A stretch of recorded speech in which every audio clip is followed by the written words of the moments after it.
Welcome back to my kitchen. I'm Chef Debra from Roca's Bakery in Greensboro, North Carolina. And today we're going to take our puff pastry and our pastry cream that we made in our last episode, and we're going to make some wonderful sweet treats today, all French connected. First treat is going to be our French Voi A Vents, which is a fruit tart made out of puff pastry, our pastry cream, and all this beautiful fresh fruit that you see here today. Then we're going to do a baked Brie and papillote, which is a round wheel of Brie encased in the puff pastry. And then we're going to make a brown sugar pecan glaze to go over top of that and serve that with fresh fruit. And then we're going to make a simple Palmiers cookie, which is a roll of puff pastry with butter and cinnamon and sugar. And it's the kind of cookies that a lot of Chinese buffets have, where they look like little elephant ears. They're shaped like this. And but they're simple to make, and they're just a delight, and you can fill them with anything, but we're going to do cinnamon and sugar today. So I'm going to get the heavy whipping cream, and I've sweetened it with powdered sugar and our Whip It stabilizer, and this is called chantilly cream. So we're going to fold this into the pastry cream, and it's going to be a wonderfully light and very delicious. So we're going to press this a little bit, because the pastry cream, once it cools, I think I told you in our last episode that it's going to get stiffer even when you saw it in the pot. So we're going to press the whipped cream a little bit into here just to soften the cream up a little bit so that we can fold the rest of it into the cream. And you can use this, it's my little hybrid pastry cream.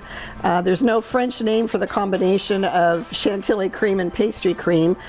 This is more like a Boston cream, but it's not as loose. So this is my little hybrid recipe that I make for our bakery, and it works well for a lot of the tarts, because we don't want to add butter to this because we're already using a lot of butter in our pastry. And we put a lot of whipped cream in this. We're actually going to use this in one of our later episodes to make a wonderful treat. I'm not going to, it's a secret, I won't tell until we start that episode. Don't want to spoil the surprise. But I can tell you, as I'm mixing this, we have a favorite customer, a little boy whose name is Connor, that comes into our bakery. And he's been coming into our bakery since he was probably 2 or 3 years old. And he's now, I think he's maybe 10 or 11. He has a special name for me, and when he was really young, he couldn't understand who I was, and because I would be coming and going, and he wouldn't see me there all the time because I'd be in the kitchen and I wouldn't be in the retail store side. And so one Saturday I was out there greeting our customers, and little Connor and his little sister and parents came in, and he asked his daddy, and he said, "Who's that lady back there?" His daddy said, "That's the boss." And he looked at me and he said, "That's the boss lady." And so ever since then, he doesn't know my first name. I'm just known as the boss lady. And he loves these Voi A Vents that we're making today, and he loves our brownies. So I'm making this, Connor. Hi, if you're watching today with your mom and dad. Hope school's going well. But every time he'd come into the bakery, he'd run in to see what was in the case, to see if we had any of his favorites. He would scream at the top of his lungs, "Boss lady, are you here? Are you here?" And he was so precious. It's fun to see our customers grow up and get bigger, and kind of sad at the same time, because the wonder of the bakery gets lost a little bit, you know, when the kids start to age and get a little bit older. But he still presses his nose to the case and looks for the sugar cookies that we make in real bright colors and different shapes for the boys and girls, and our brownies. So I think we've got this pretty well creamed together. As you can see now, it's beautiful and it's silky, but it's still nice and stiff and holds a shape, so that if we wanted to pipe this through a piping bag and a tip and make some kind of a design on top of a pastry, we can certainly do that. And that's why I like to use the stabilized chantilly cream, because it does mix into the pastry cream without having to use extra butter. So it does make a beautiful, beautiful cream. So we're going to go ahead and put this in a smaller bowl and get it in the cooler while we make our Voi A Vent tart shells, because we're going to need this counter space, and this is temperature sensitive. So let me get this in the cooler real quick, and we'll be back and start rolling out our dough. So we pulled our nice puff pastry from the cooler. It's nice and hard, but not too hard. You can still bend it and not break it. That's exactly what we're looking for. We've got a little bit of our flour, our rolling pin. I do have some egg wash, which is 1 beaten egg and 1 tablespoon of water, with our pastry brush, a fork, and our cutters. Now, I like to make square Voi A Vents, but you don't have to do square. You can certainly do round. But this is about a 4-inch square, and I'm looking to get something about a 1/2 inch smaller, because we're going to be making little strips out of this so that our Voi A Vents raise tall. So we're going to be laying the strip on top of the larger one. So we do need 2 sizes of cutters. So if you wanted to use round cutters, your biscuit cutters, whatever, that's completely up to you. But I like the looks of the square one for me anyway. So they're not hard to find. You can get them as a set. They come, I think, in seven cutters to a container. You can get those on Amazon as well. I don't remember how much they are, but they're not that expensive. But they're a great tool to have. So we're going to start working our dough, and we don't want to press really hard. As you can see, the dough is cold. And one of the things when we're rolling out the puff pastry dough, because it does not have any leavening in it, any action like the yeast or baking powder or anything like that to make it raise, we don't want to go, and I'm not going to do this, so I don't want to crush the edges.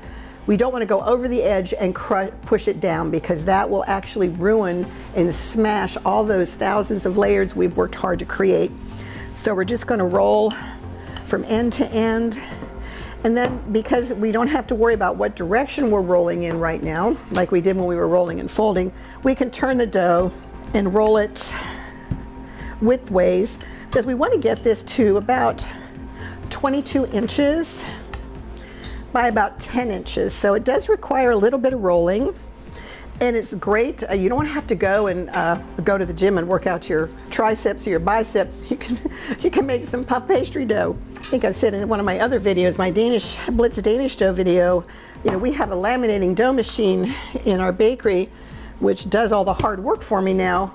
But before that, I had a 30-pound roller, a rolling pin, a stainless steel rolling pin, and I would have at least 5.5 foot long Danish pastry rolling out on the workstation, and it would take me about an hour to roll it out. So it was a lot of work. And people wonder why my biceps and triceps are so big, and I sometimes have a hard time getting my arms in sleeves. It's because I'm a pastry chef. Not only do we wake up at 2 o'clock in the morning, but we get a workout with our arms. Wish that was so with the rest of our body, though. Can't certainly work our abs doing this, but we can certainly work our arms doing this. So we're just going to continue rolling this out to the right thickness and continue to lightly flour the counter so that the dough doesn't stick. We don't want to do a heavy flour, but just enough so that it doesn't stick. We want to keep the edges as much as possible. We're going to trim these as we do with a Danish dough and as we do with croissant dough, because the edges, even though we're careful not to smash them, we still want to have a clean cut to make sure that it raises properly and you can see all those delicious layers. I think what I said earlier in one of our previous episodes, that it is 1,000 leaves is what puff pastry is known as. And all of those techniques are there for a reason, which is why I'm trying to teach you at home how to do this a little bit easier, because it took me years to learn how to do this. So you can learn how to do it in 30 minutes. It's a great lesson. So this is about as thick as I want it. So it's about 1/4 inch thick, and we have a nice roll on it. Now, you've seen me use our accordion wheel, and if you don't have that, we can certainly use the pastry or the pizza cutter as our pastry wheel, and it works just as well. So we're going to go ahead and get our pastry cutter and our pizza cutter and our pizza wheel, and we're going to go ahead and start cutting. So we're going to take our pastry wheel and we're going to just cut the edges. And it doesn't have to be a fluted wheel, it can be just a regular pizza wheel. But I like to have all the edges trimmed so that we have clean cuts all the way around. And we can still use those scraps. I think I said in one of my previous episodes with the Danish dough that we can save these scraps. We don't have to lose them. So we're going to set that aside, and we're going to take our large cutter And now that we've trimmed, we can take our cutter to the very edge so that we can get everything that we want out of our pastry dough. We don't want to waste anything. So we can just take it right to the edge again and cut. And we can move it back and forth a little bit, but we don't want to twist. The twisting will ruin the lamination, so we just want to press down, and I just gently move it back and forth so that it releases.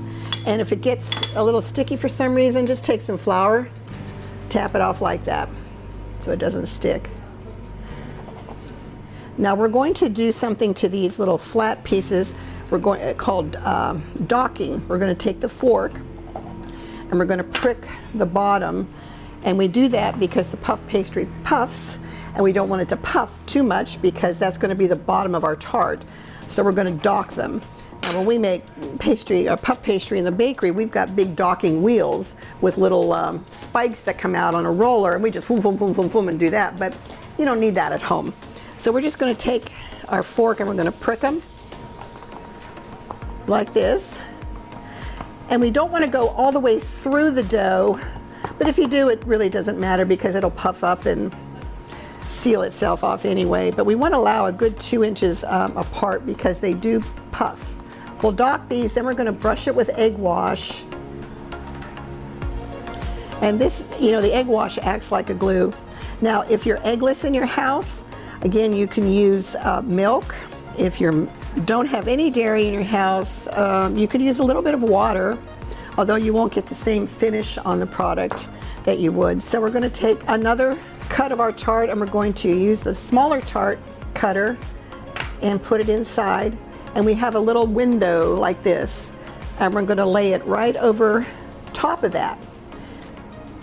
And that's all we're going to do with that. So we're going to continue with that and make 6 of our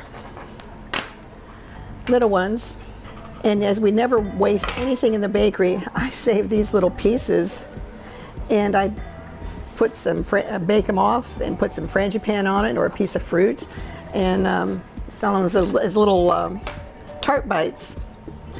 And it works really great. Or it can be a chef's delight and put a little bit of pastry cream on a baked little square, and that's lunch. Because my excuse for eating the pastry cream is that it's got milk, which is really good for us, and it's got a little bit of butter. So it takes a lot of dough to make these. As you can see, you can use the Pepperidge Farm frozen sheets of pastry, and they work just as well.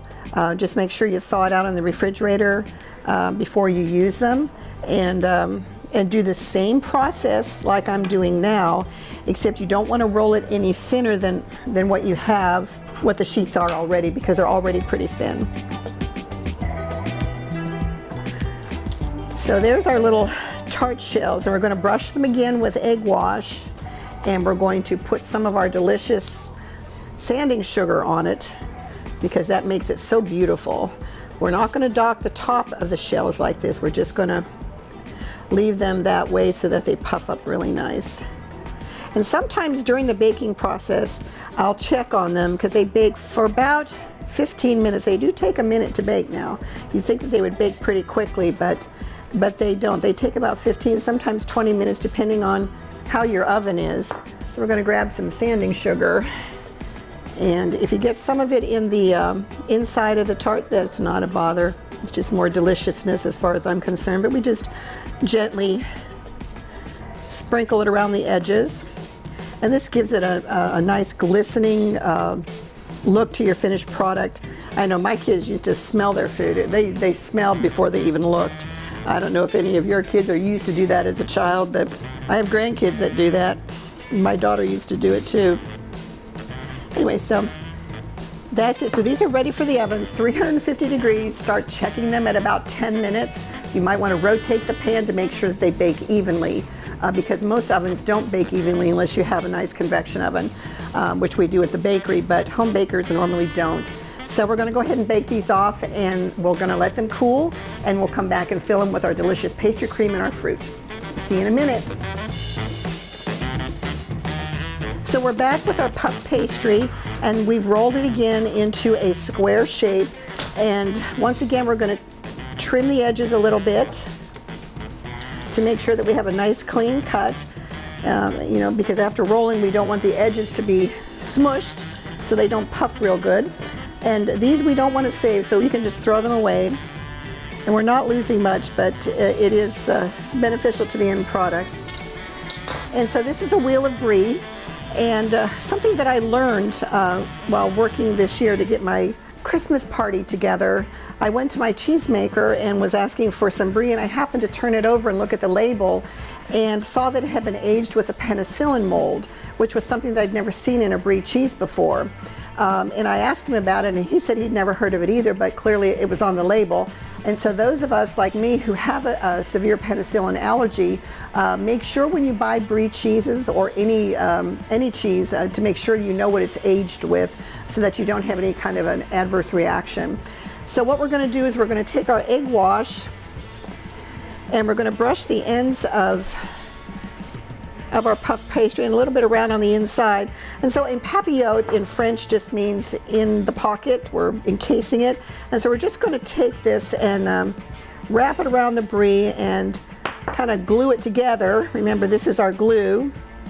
We're going to bring the ends up together in the middle, and we're going to stand it up because we want to make a little rose on top. And we're going to twist this like that, and then we're going to just open up these little petals so that when it bakes, it's going to puff up and look like a nice little rose. And so that's basically what it is. It's very easy to do. And again, if you don't want to make your puff pastry from scratch, you can do the Pepperidge Farm frozen product. It works really well, and it puffs up really great. You know, if you don't have time, if you want family or friends, say, hey, let's get together and have a glass of wine, and you know, you want to do something nice for your friends and bring something this elegant. It looks very elegant, and it's not hard to do at all. We want to be sure that we brush the outsides good with the egg wash because that'll give it a nice, nice golden brown texture. And we're going to just sprinkle it a little bit with the sanding sugar to just give it a little bit of a sparkle. This is a savory dish, considered a savory dish, but we are going to make a brown sugar pecan glaze to go over this, and we're going to plate it with some wonderful fresh fruit. So we're going to get this in the oven and let it bake for about 15 minutes at 350 degrees, and then we'll come back and we'll plate it with our fruit. See you in a few minutes. So we're back with our Voi A Vents tarts. And as you can see, they've just baked up just beautiful. We're going to go ahead and put some pastry cream on the bottom first. That's been chilling in the refrigerator. And we just spread a little bit on the bottom like that. And then we're going to make a strawberry fan. So these are some beautiful berries I found. And so to make a strawberry fan, we're just going to cut, not all the way through, but cut almost to the stem in vertical cuts. And then we're going to very gently spread it apart like this. And then we're going to take our apricot glaze. Now this is, we've used this before in our episodes, but it's apricot jam that's been pushed through a sieve and warmed so we get all the chunks out. But I want this to look really nice and shiny. So we're going to brush the apricot jam over the fruit before we place it on the little tart, like that. And then we're going to take some blueberries and some blackberries, and we're going to put it in the bowl because it's easier to do it this way with this small fruit.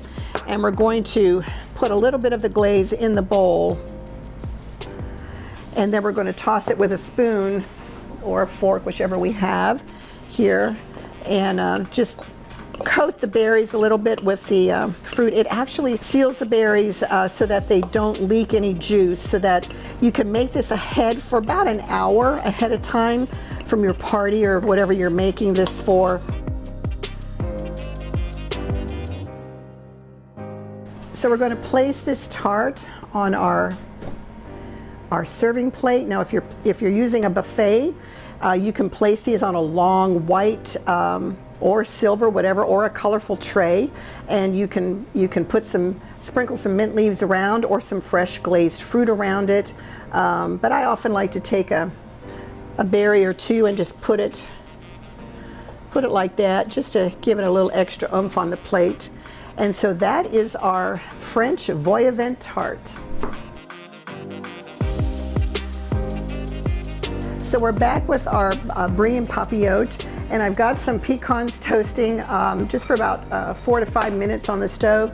And let me get the Brie for you so you can see how beautiful it looks. And this is our Brie and Papillote when it's baked. And so we're going to take these off. I can smell these now. We're going to take these off the stove. Get that little loose one in there. And what we're going to do is we're going to melt our butter. We're going to let this melt, then we're going to put the brown sugar in it until the brown sugar is completely dissolved. And you can smell it. I love the butter is a great smeller for sure. We're going to transfer our Brie here to the plate with our crusty French bread, which is how I serve it. If you want to serve it with some, we've got some berries here. You can certainly serve it with stone fruit like sliced peaches or apricots and grapes. Whatever your favorite fruit is what you put on this Brie plate, because it's absolutely beautiful.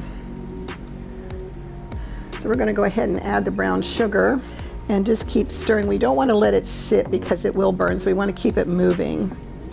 Sometimes the brown sugar and butter are a little stubborn. They don't want to marry too well. So you just have to keep stirring and melting until they decide to get together and hold hands. We don't want to see a greasy look like it is now. We want it to be a very cohesive sauce. We don't want it to separate on the plate.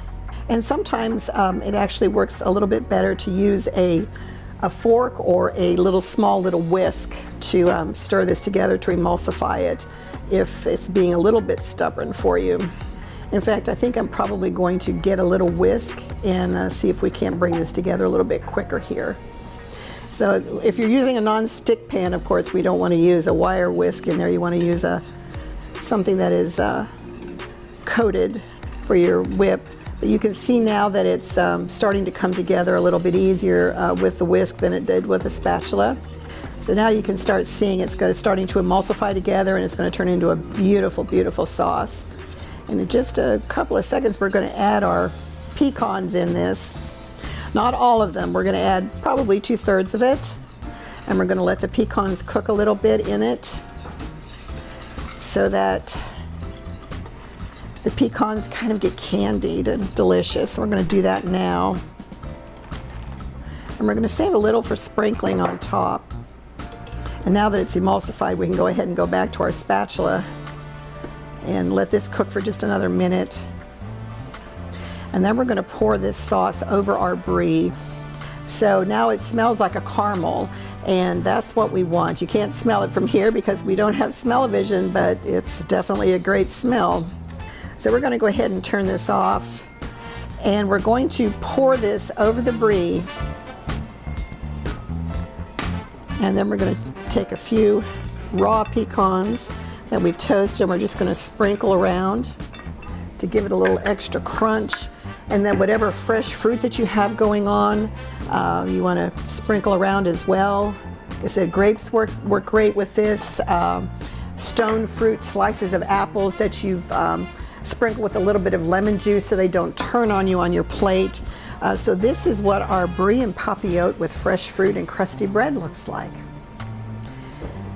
So we're going to cut into this so you can see how it looks on the inside. So I'm going to just take the bread off for just a minute so we can get a good look at it. And let me grab a knife real quick. You're going to slide this down. And normally we cut into this in a wedge kind of way. And be very careful because the caramel is really hot and you can get burned on this. So we want to be very, very careful. I usually use a pie cutter to cut into this. You can just see the Brie is just molten and beautiful in here. It's just a wonderful, wonderful main course. It can be an appetizer, it can be a dessert, it can be many, many things, and served with a great crusty bread is just a delicious way to enjoy a Sunday brunch.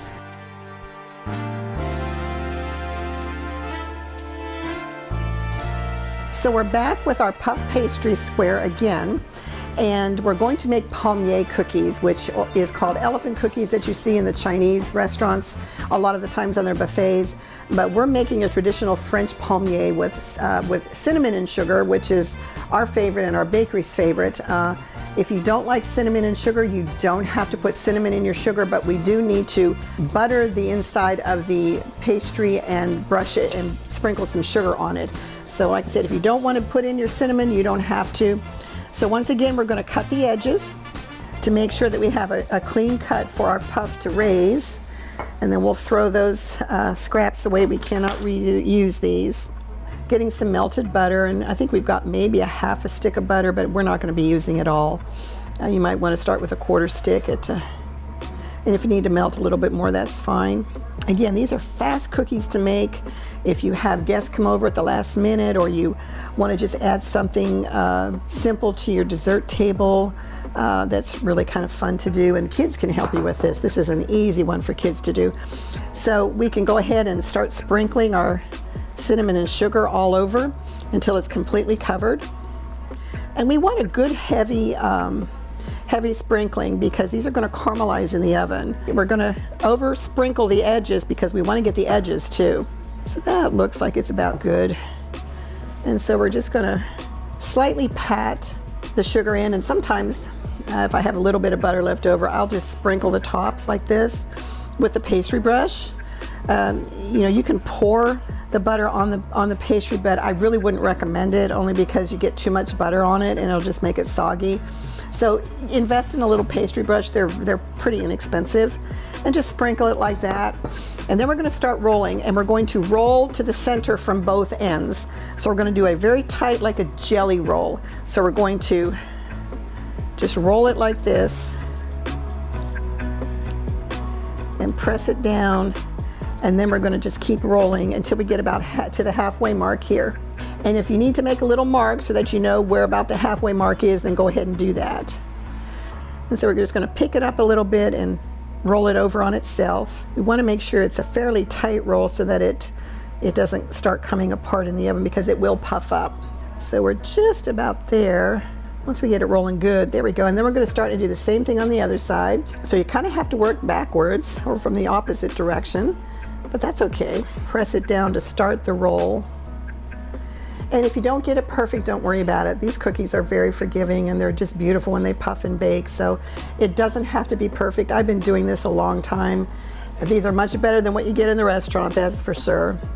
And again, if you don't want to make your own puff pastry, you can buy the puff pastry sheets in the store, and it will be just as delicious. So we're going to take a little bit of the butter, and we're just going to run it down the center seam. And I do this just to help the cookies stick to each other. We're just going to lightly press them together like that. And then we're going to grab our knife, and we're just going to cut them in about close to 1 inch. I measure it with my thumb joint. That's how I measure, because I know how long that is. So I can just cut. We just want to cut all the way down and make sure we cut all the way through. So our cookies are all about the same size. And you can make them a little bit thinner if you want to, but I like mine a little bit thicker. But again, it's your cookie. You can make it yours by how thick or thin you cut it. Let me get this out of the way here and bring our sprayed cookie sheet, and we've got our parchment paper on our cookie sheet. And as you can see, we've got these, it looks like this. So what we're going to do is we're going to take our cinnamon and sugar. We're just going to dip the bottoms in our cinnamon and sugar and place them on the sheet, and we're just going to press them down just a little bit like that. And that's what you want to see. And so we're going to do these with all of the cookies until we get all of them on the sheet. And we want to put them a couple of inches apart, because these do puff out pretty good. So, and we'll come back and press them down all at the same time. But you can see that they come apart, and that's perfectly normal. That's what they do. And we just roll them back together and press them down. And it's a nice little treat, because it's not heavily sweet and it's not a lot. It's just kind of the right amount for a little midday snack. And then we're going to sprinkle them again on this side with cinnamon and sugar.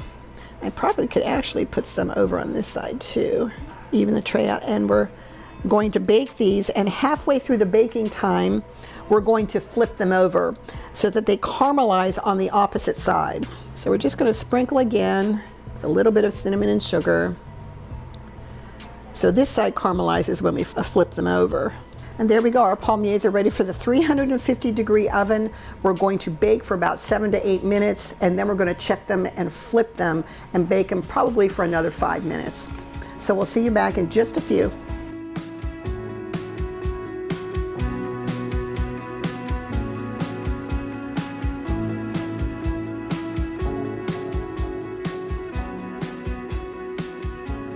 So our palmiers are done. We've flipped them and they're caramelized on both sides.